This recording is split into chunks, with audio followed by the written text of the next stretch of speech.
America is so great. Number one, that's crap. Yeah, it's history. They don't understand what's going on in this market.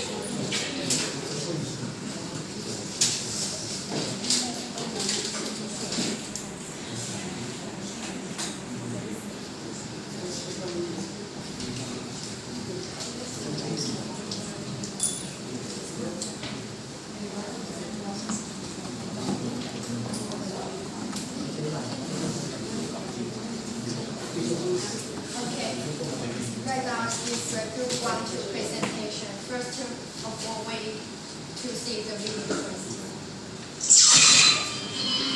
Hi, at Snapple we know that good fruit is healthy fruit. And that's why here at Snapple we provide individualized care for the whole fruit through a strict program including vigorous exercise, a healthy diet, and of course random screenings for preservatives. Snapple, keeping it healthy.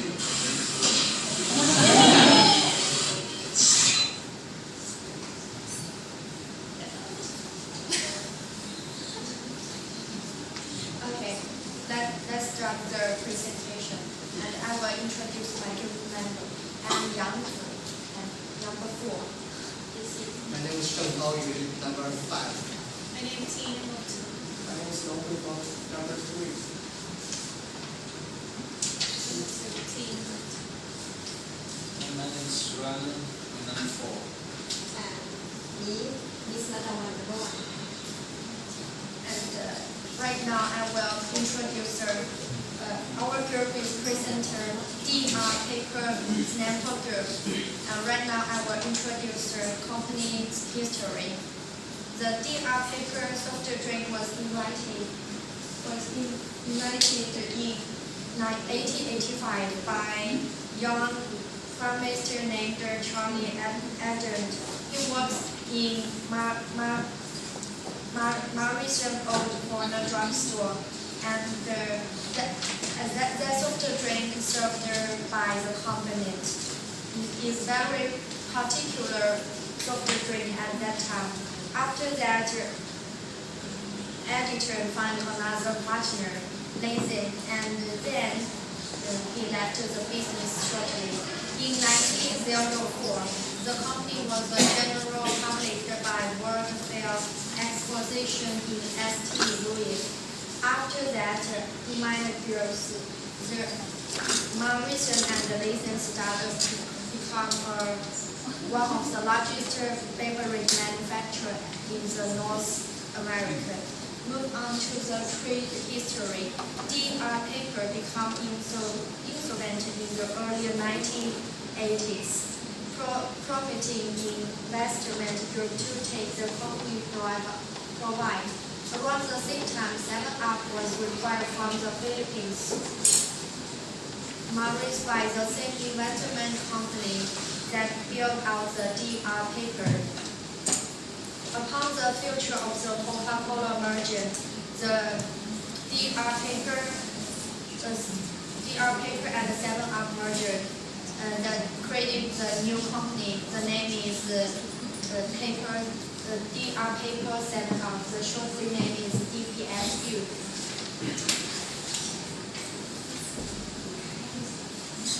And as we can see here is the 10 of board of the director of the company. In the middle is the present CEO. His name is Larry Young. Besides the CEO is the Chief Financial Officer Martin Helen and the President Package Beverage Roger Collins. Right now, my partner Molly. Okay, next I'm going to talk about Dr. Pepper's macro strategy.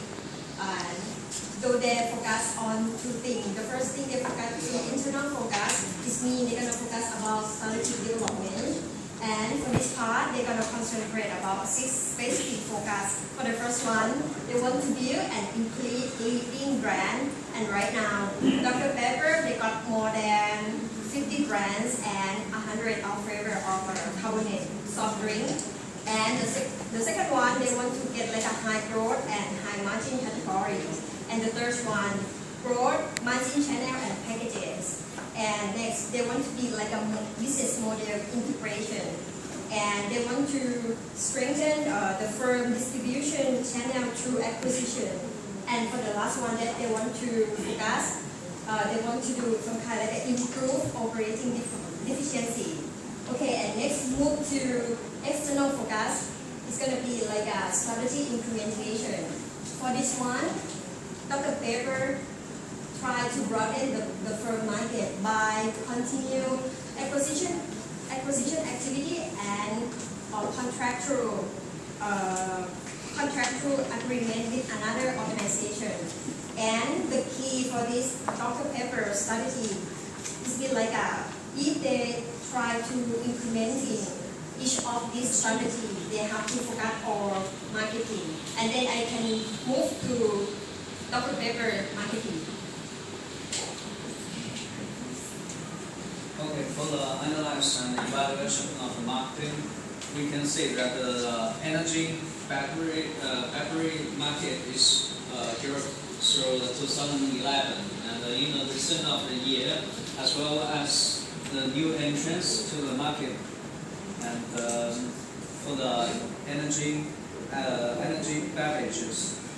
But for the one important thing that we need to look at big challenge for the DPS to enter the new market is brand loyalty. And the next one, please. For the strengths of the DPS, the first one is a strong portfolio, and the next one is an interconnected business model, and the next one is a strong customer relationship, a long-term, long-standing relationship with many of their top customers, and also they have a wide range of the market. And the next one is attractive positions. A member of the three companies in beverage market in both of the United States and Canada and Mexico. And the next one is a broad geographic manufacturing and distributing coverage. They have 21 manufacturing and more than 200 distributing centers in United States, and strong operating margin with stable cash flow. Prior to this, the company with a strong operating margin which has a credit cash flow which is in turn creating stockholder values. And for the operating, this is a number one big company. For the soft drink company in United States, and they include the direct store delivery and the warehouse delivery capabilities, and they almost have 19,000 employees in America, and they, in addition, operating has 100 of the third-party borders and distributors. Next one. Let me present the financial performance. In 2009, our economy is very bad, so we lose lots of money. We are back on board and keep it in 2010, and our stock price was 16.25 in 2008 to 44.41. So I think we get lots of money from 2009. EPS increased from 2.19 and to 2.77 in last year.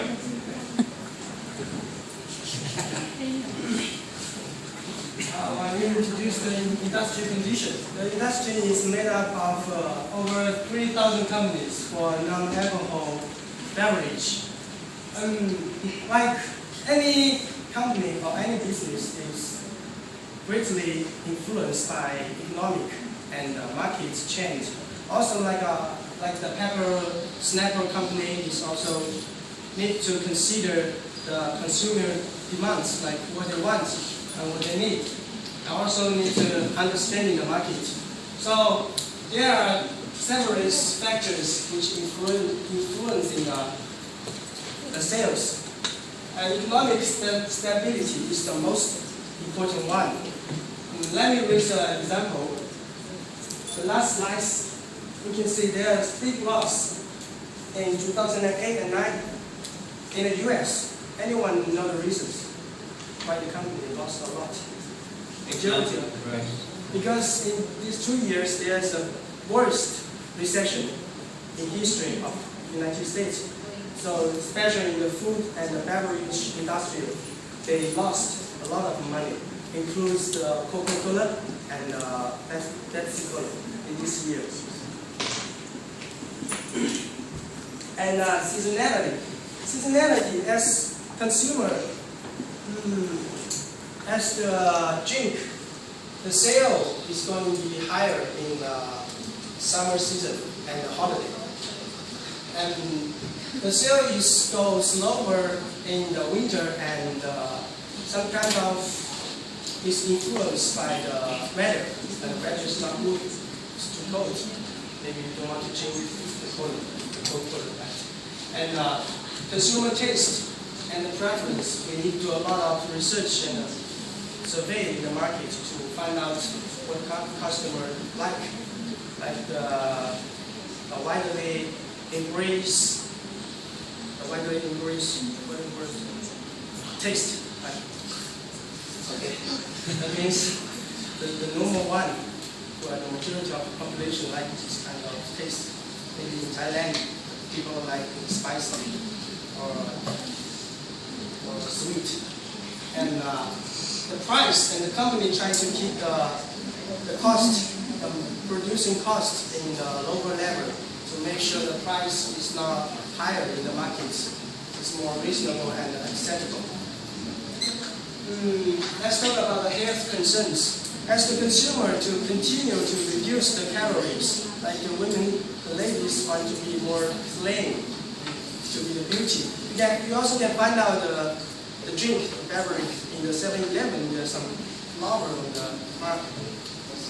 They say if you drink a lot, you'll be beautiful. And so in the markets, this kind of drink is going to be growth. And the changing demographic and lifestyle in United States, even Europe and majority of the developed countries in Asia, there's a big problem of they call Asian baby boomer.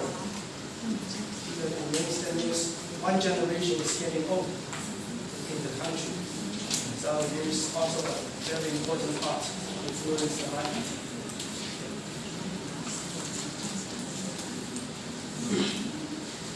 So, as we all know that GPS were the company very big with more than 50 brands and 100 kind of flavor like juice and tea and soft drinks.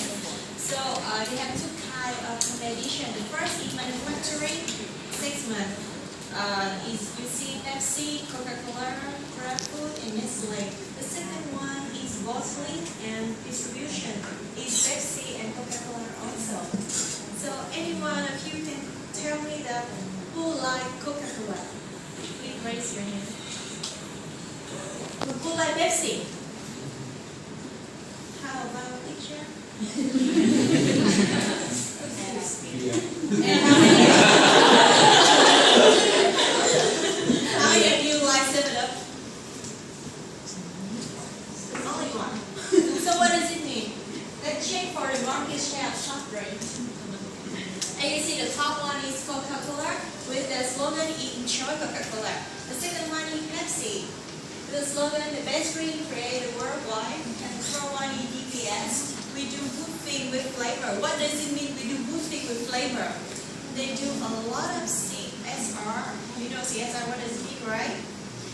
For example, with environment, they use a strategy of reduce, reuse, recycle. For the healthy, they try to decrease the calorie in the soft drink, also improve the nutrition in the soft drink. For the charity, every year they give $10 million for the donation. And for the workplace, they give safety and learning development for their employees.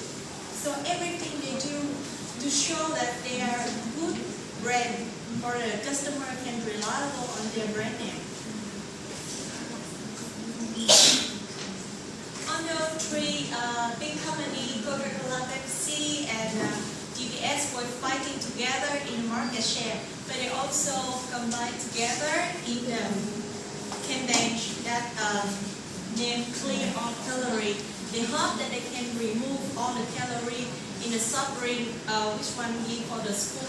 Like this, they can show the child obesity problem. Like this, the child will not become big, not become fat.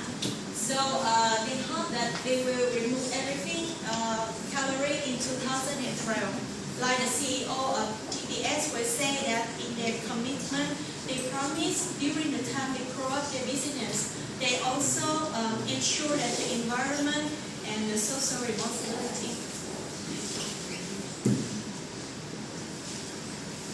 Okay, next one is about company future action.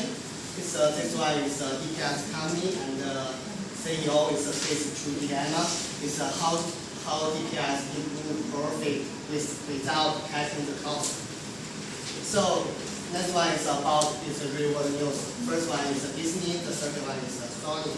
So first one, Disney is a complete integrated media powerhouse. Company provides material for the park and the result. The consumer products, network, and cable broadcasting is also a part of the integrated Disney package. None of the Disney's competitors are as successful in integrated. Disney is face more competition on many fronts, like other media and entertainment companies.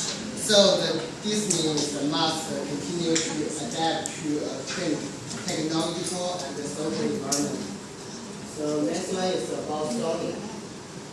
Sony is a global conglomerate with a wide variety of business due to a number of setbacks such as the earthquake in Japan and a weak global economy. The company has experienced sales decline and negative earnings in recent years. In earlier 2012, the company announced a major restructure and a new strategy to regain its edge. Okay, thank you. So this is our presentation.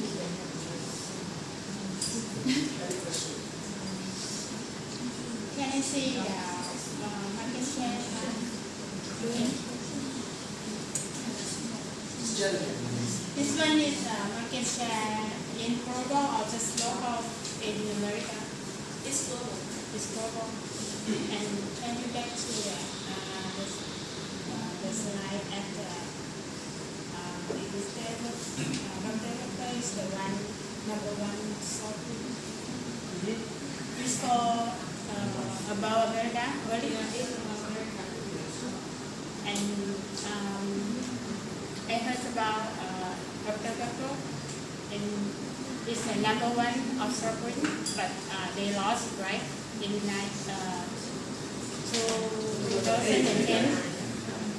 And this year, Dr. Phuctoan is still the number one shopping in America, and I want to know they have increase profit. In beverage industry, never snacker is the third. But in no carbonated beverage is the number one. Sorry? No carbonated is no carbon. It's kind of gin. This brand is the number one in the United States. They number one, and the profit number one too. Profit. Operation profit. You mean in all industry? I beverage.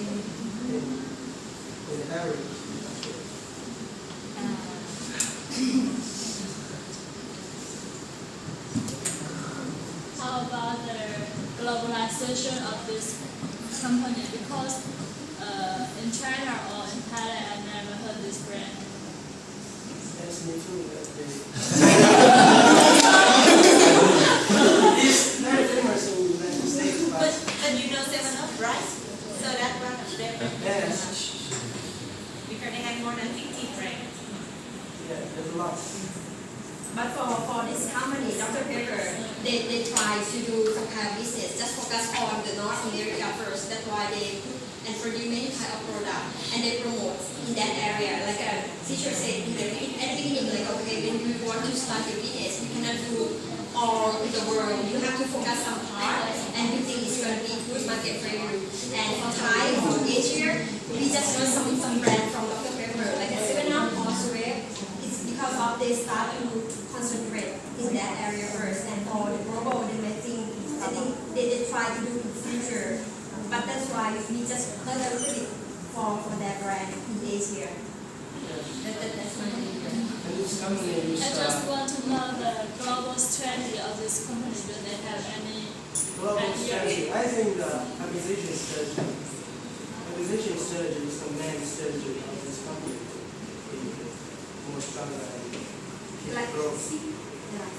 Like I said, like for external focus, they try to do some kind of like a strategic implementation, and they said like they try to contract with another organization, and they try to broaden their brand. I think that they try to do something like that. My question is who is there in target market like teenager or old people or Target market. Because they have many kind of products, like say soup, tea, mixer, all the beverage. So every different kind of product, they have their different market and customers. But in your opinion, the sales coming from what the biggest sale coming from the teenager, children or old people?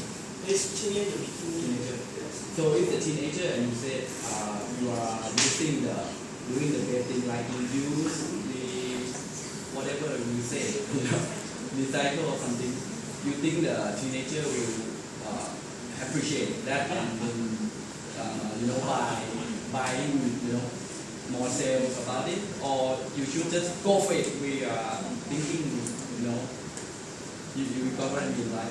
Yeah. That's what I'm kind of confused. Like you saying that because you said the main target group of Dr. Pepper is a teenager. So and one of the core strategy of this company is a CSR by flavor, right? Use different flavor and all that. And he asking, is those teenagers gonna buy it because of the CSR? CSR is part of their business. It's not everything. But every company, they do CSR like DPS, they do CSR to show that they are very close with the nature and their brand is good for the environment. So every people, not only teenagers, but older, younger, they all care for the environment nowadays. So I think this will be one of the reasons that teenagers who care for the environment, they will buy. And if it's good flavor, sure they will buy. It's a kind of image. We create an image for you. Because we are averaging. It's okay when you say it, but in reality, I tell you, I see what another Chinese. I mean, how many of people, not even non-teenager, like people like us, are very logical now because we passed those teenage period already. How many of you, when you go buy soft drink or something, and you think, oh, this company doing a good CSR, so I will buy this brand? No way, right? Yeah. In reality, it's just a brand, emotional branding, something associated with me and the brand and something like that, or some idol that I like emotional. It's not logical. It's not like, oh, this is a great CSR brand, I will drink it. all day long. No way, forget it. Yeah, and I think for my idea for CSR, it's not for to do some kind of marketing for the brand. It's some kind of protect or prevent from the law. I think it's that way. Example like a Ford or some car company, they have to do some kind of CSR too because not they want to promote their brand something or that way like a. Just to stay with the trend, that's yes, all. but that's great. But his point is valid though because you mentioned earlier that, and we all know that soft drink or energy drink or carbonated, non-carbonated, whatever, it's all branding. Has nothing to do with the sugar, with the caffeine, with anything inside. Branding and taste and public packaging. Yeah. That's all. Other than that, just brand. It says how to stay in the trend and so on and so forth. Right? Any other question? Right, thank you very much. In fact, it's a happy business, really. This is all about this business, this industry. You can see that the brand that dominate or take a lead in this industry will be the number one, the highest brand value in the world. Thank you so much. Which happens to be Coca-Cola. It's all about brand value.